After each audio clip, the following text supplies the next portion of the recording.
Newt Gingrich is the former Speaker of the House and author of Beyond Biden.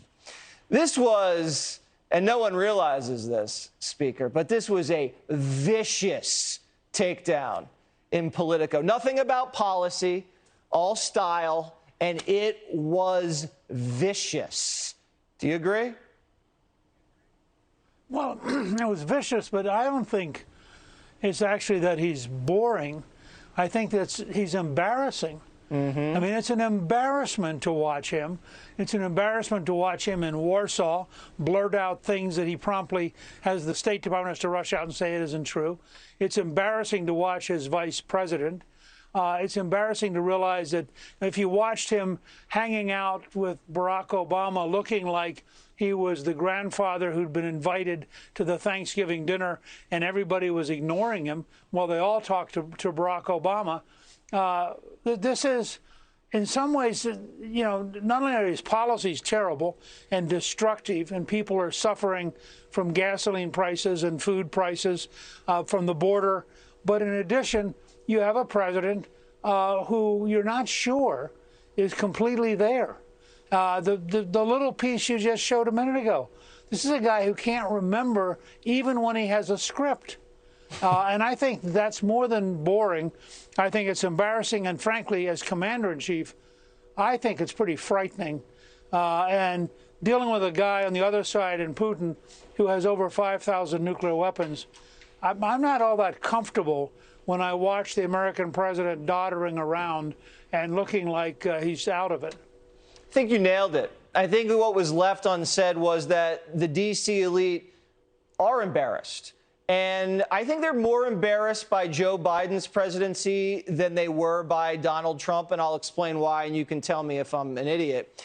With Trump, you know, maybe they were like, oh, my God, I can't believe he said this, but they were in the center of the action.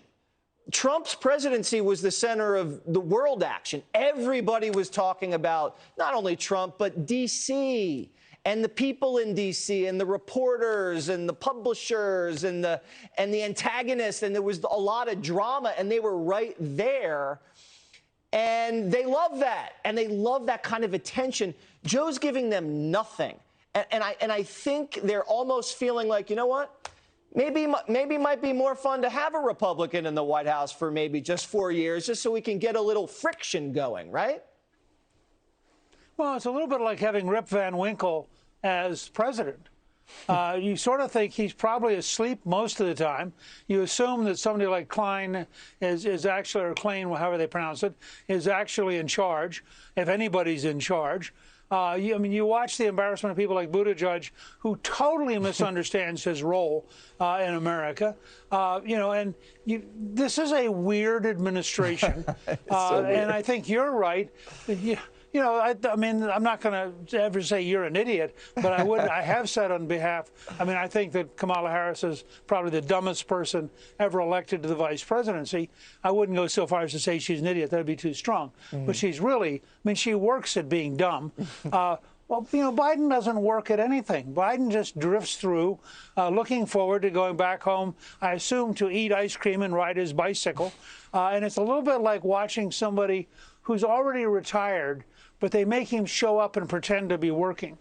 Yeah. But I don't have any sense that Biden knows what he's doing. And exactly. It's true. All right, Newt Gingrich, I think you nailed it. I think they are embarrassed by what's happening right now. And you know what? There's nothing worse than a socialite and a power broker who is ashamed of themselves and their city.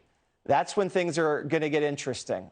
Look out. This is going to be some action this summer with Joe Biden. Thank you very much. Hey, Sean Hannity here. Hey, click here to subscribe to Fox News YouTube page and catch our hottest interviews and most compelling analysis. You will not get it anywhere else.